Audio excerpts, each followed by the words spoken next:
Mirëmbrëma dhe mirë se po takohemi në edicionin e radhës të emisionit 6 minuta. Deputeti i Lëvizjes Vetëvendosja Arber Rexha do të jetë pas pak me ne në studio e do të flasim për mënyrën se si po planifikon Lëvizja Vetëvendosje ta zhbllokoj situatën me mos konstruimin e kuvendit. Dhe sa herë do të vazhdojë Vetëvendosja të propozoj edhe çështjen e vot për komisionin për themelimin e komisionit me votim të fshehtë dhe gjithashtu insistimin për emrin e kryeparlamentarës, të gjitha këto i diskutojmë pas pak. Por në fillim ju sjellim lajmet kryesore të ditës. Dështon për të 19-ën në radhë konstruimi i kuvendit. Asot nuk pati quorum për ta votuar komisionin për votim të fshehtë. Përfaqësuesja e lartë e BE-s Kaja Kallas përveç Maqedonisë së Veriut dhe Serbisë viziton edhe Kosovën, por BE nuk e sakson se cilin nga institucionet shtetërore do të atakojë Kallas në Kosovë. Qeveria në largim mori 30 vendime të kundërligjshme që nga nënshkruajtja deri më sot sipas GLPS-s. I kërkohet të mos merren më vendime me përbërjen aktualit kabinetit qeveritar. Ushtria izraelite thellon sulmet në Gazë, duke vrarë 82 palestinësh, shumica gra e fëmijë. Papa Leoni kërkon Izraelit t'i lejojë ndihmat humanitare. Ka dështuar edhe tentimi 19 i kuvendit të Kosovës për konstruim të legjislaturës së nëntë. Edhe sot nuk pati quorum për ta votuar komisionin për votim të fshehtë. Pro votuan 54 deputet, një ishte kundër e nuk pati abstenime. Në 10 përpjekjet e fundit seanca dështoi te pika e njëjtë, propozimi i kryesuesit Avni Dehari që nga votimi hapur të kalohet në atë të fshehtë për zgjedhjen e kryeparlamentarit. Dy taborët politike që as prej më shumë se një muaj nuk arritur ta konstruojnë kuvendin e Kosovës vazhdojnë të hedhin përgjegjësinë te njëri tjetri për mos funksionalizimin e institucioneve. Partitë deri tash në opozicië që kundërshtojnë votimin e fshehtë deklarativisht, por jo me votë, çka do të mund të japte rrugë propozimit të kryeparlamentarit, thonë se përgjegjësia për zhbllokim i takon vetëvendosjes. Seanca e ardhshme është caktuar për të premten duke filluar nga ora 11.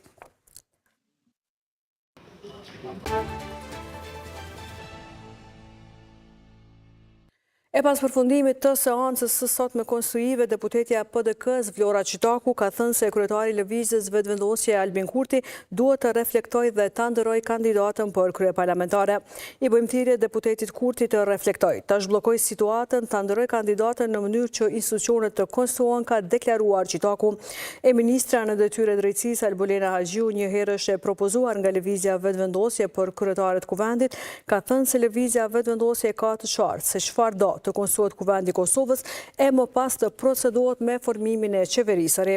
Por ajo ka thënë se opozita nuk po di se çfarë do. Haxhiu ka thënë se Vetëvendosja ka qenë e qartë se nuk do ta ndryshojë propozimin për kryetar të kuvendit. Që të botohet. Kryetari i Aleancës për Ardhmërinë e Kosovës Ramush Haradinaj ka thënë se Lëvizja Vetëvendosje po sjell njerëz nga Maqedonia e Veriut që ta bindin për të marrë votën e deputetit Goran Adem Hoxha. Me 10 njerëz të vlenit po vinë nga Maqedonia e Veriut ta kontaktojnë Adem Hoxhin me kërkesë Albinit. Ky është Albini, ka thënë Haradinaj pas dështimit të 19 të seancës konstruive. Hoxha pas zgjedhjeve sipas Haradinajt ka vendosur të bashkohet grupit të AK-s. Koalicionin e tij edhe kandidatin për president, kjo është storia. Edicionin e vazhdojmë me informacione të tjera. Shërbimi Evropian i Veprimit të Jashtëm ka lëshuar një komunikat lidhur me vizitën që më 21 dhe 22 maj përfaqësuesja e lartë e BE-s Kaja Kallas do t'ua bëjë Serbisë, Kosovës dhe Maqedonisë së Veriut. Por për vizitën në Kosovë nuk saksohet në këtë komunikat se me kë do të takohet, që dallon shumë nga njoftimet precize që japen për vizitat në Beograd dhe në Shkup. Përderisa për vizitat në Beograd dhe Shkup thuhet qartë se do t'i takojë presidentët, kryeministrat e ministrat, për vizitën në Kosovë vetëm thuhet se do takohet me përfaqësuesit e partive politike dhe organizatat e shoqërisë civile. Në Kosovë, përfaqësuesja e lartë Kallas do takohet me përfaqësues të shoqërisë civile e partive politike. Ajo do zhvillojë një konferencë për shtyp në Shtëpinë e Evropës. Përfaqësuesja e lartë Kallas do ta vizitojë edhe misionin e BE-s të sundimit të ligjit EULEX. Ajo do takohet po ashtu edhe me komandantin e KFOR-it Enrico Barduani, thuhet mesjerash në këtë njoftim. Kjo është vizita e parë e shefës së diplomacisë së Bashkimit Evropian Kaja Kallas në këto vende prej kur kishte marrë përsipër këtë post para gjysmë viti.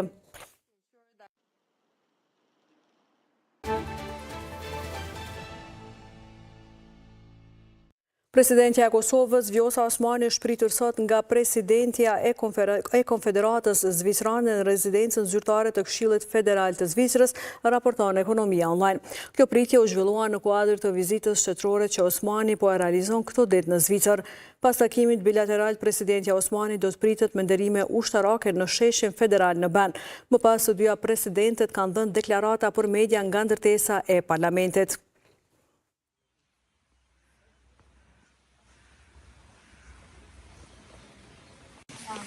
I will just use it for reception, dinners.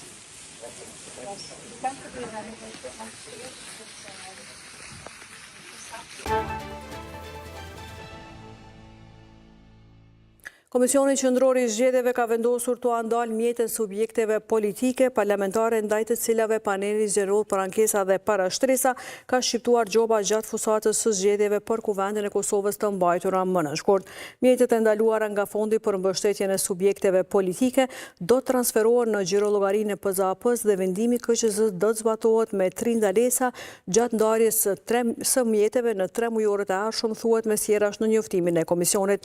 PZAP-ja ka me 212.000 euro lëvizjen vetëvendosje, me 144 euro PDK-n, me 136.000 euro LDK-n e 72.000 euro koalicionin AK Nisma. Nga të gjitha partitë, vetëm LDK-ja ka paguar 65.000 euro. Në fund të muajit prill, KQZ-ja kishte ndarë mbi 36 milion euro subjekteve politike për këtë vit. Gjobat pritet të paguhen nga ky fond.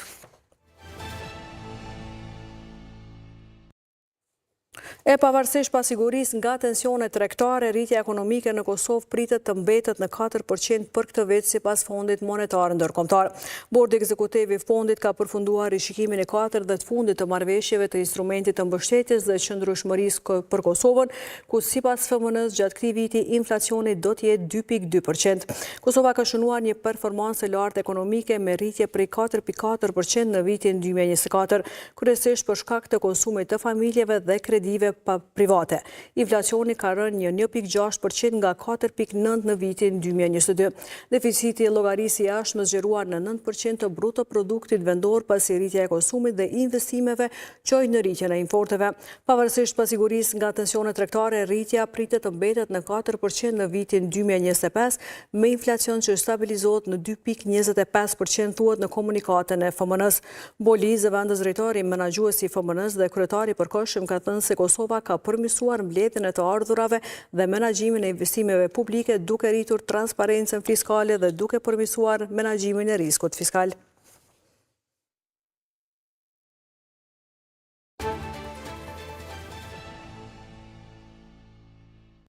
Mbrojtësi të akuzuarit Dushko Arsiç, avokati Nebojsh Avllajić, në seancën e rigjykimit këtë të mërkurë në gjykatën themelore në Prishtinë, ka kërkuar përjashtimin e trupit gjykues, konkretisht kryetarit Vesel Ismaili dhe anëtares Violeta Namani Hajran në rastin ku Arsiçi akuzohet për krime lufte në fshatin Butov së komunës së Prishtinës. Sipas avokatit Vllajić, gjykata e shkallës së parë ka bërë shumë gabime në procedurën paraprake. Gjithashtu Vllajić theksoi që Arsiç akuzohet se në bashkëkryerje ka kryer vepra për cilat akuzohet po bashkëkryesit nuk janë të identifikuar.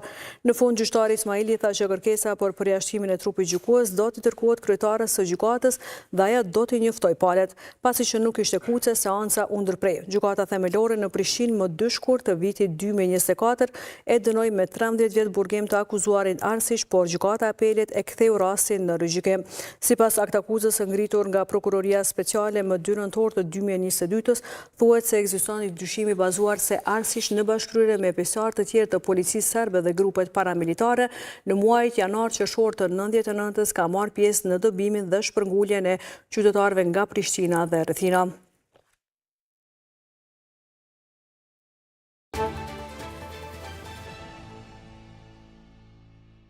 Prokuroria Speciale ka vendosur ta shënjestoj rastin Eko Duar Mati 1 për veprat penale shpërlarje e paras, mashtrim, falsifikimi dokumentit dhe armbajtje e pa leje. Sipas një njoftimi të mërkurën, në këtë rast janë përfshirë 4 persona dhe janë sekuestruar pasuri të luajshme dhe të paluajshme, derisa vlera totale e pasurisë së ngrirë dhe sekuestruar është 6 milion euro. Ndër asetet e ngrira dhe të sekuestruara sipas Speciales janë 59 banesa, 12 parcela në lokacione të ndryshme dhe 5 llogari bankare. Shënjestrimi i rasteve të korrupsionit, profilit të lartë dhe krimit të organizuar nga institucionet e Kosovës bëhet si pjesë e përpjekjes për të prezantuar rezultate konkrete në fushën e mbizotrimit të ligjit.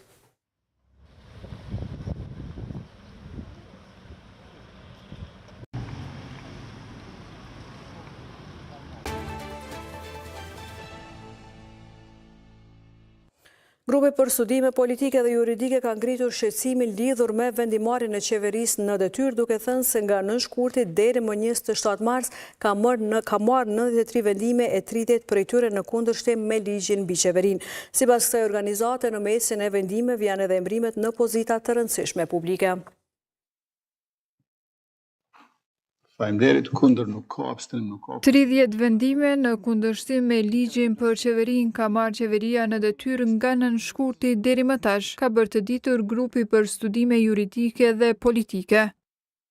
Në një konferencë për media, Blerina Istrefi, menaxhere e projektit në GLPS, theksoi se këto vendime janë të papranueshme duke shpalosur edhe arsyet ligjore. Nga data 9 shkurt 2025, dita e zgjedhjeve, e deri më 27 mars 2025, dita e certifikimit të rezultateve nga KQZ, qeveria në largim ka mbajtur 7 mbledhje dhe ka marrë 76 vendime gjithsej. Marrë parasysh kufizimet që i njeh ligji në situatat kur kemi të bëjmë me qeverinë në largim, GLPS vlerëson se 13 nga këto vendime janë të kundërligjshme për shkak se janë marrë duke i tejkaluar kufizimet në kuadër të nenit 39 të ligjit për qeverinë. Ndër vendimet e kontestuara sipas Elona Kurtit, koordinatore e projektit, janë iniciativa për emrime në pozita të rëndësishme politike. Vendimet e kundërligjshme i përkasin natyrës së iniciimit të procedurave të reja për emrimin në pozita publike. Për emrimet e të cilave zakonisht qeveria është kompetente në bazë të ligjeve. Përfshirë për duke mos u kufizuar në themelimin e komisioneve ad hoc. Grupi për studime juridike dhe politike i konsideron të kundërligjshme edhe miratimin e koncept dokumenteve dhe strategjive, si dokumenti strategjik dhe plani veprimit për ndërhyrje në familjinë e hershme, për shëndetin e bimëve dhe dokumenti për bujqësi organike. Në këto takime janë marrë gjithsej 17 vendime nga një kabinet jo qeveritar i cili në përbërjen e tij ka pasur kryeministra dhe ministra që në kundërshtim me nenin 72 të kushtetutës kanë prezantuar dhe kanë qenë pjesë e vendimarrjes. Rrjedhimisht kjo kupton që secili nga këto vendime është i kundërligjshëm sepse është marrë nga një përbërje e ekzekutivit në kundërshtim me aktin më të lartë juridik të vendit tonë. GLPS-ja rekomandoi që të mos merren vendimet që bien ndesh me ligjen dhe kushtetutën dhe vendimet e ardhshme të jenë në përputhje me ligjet.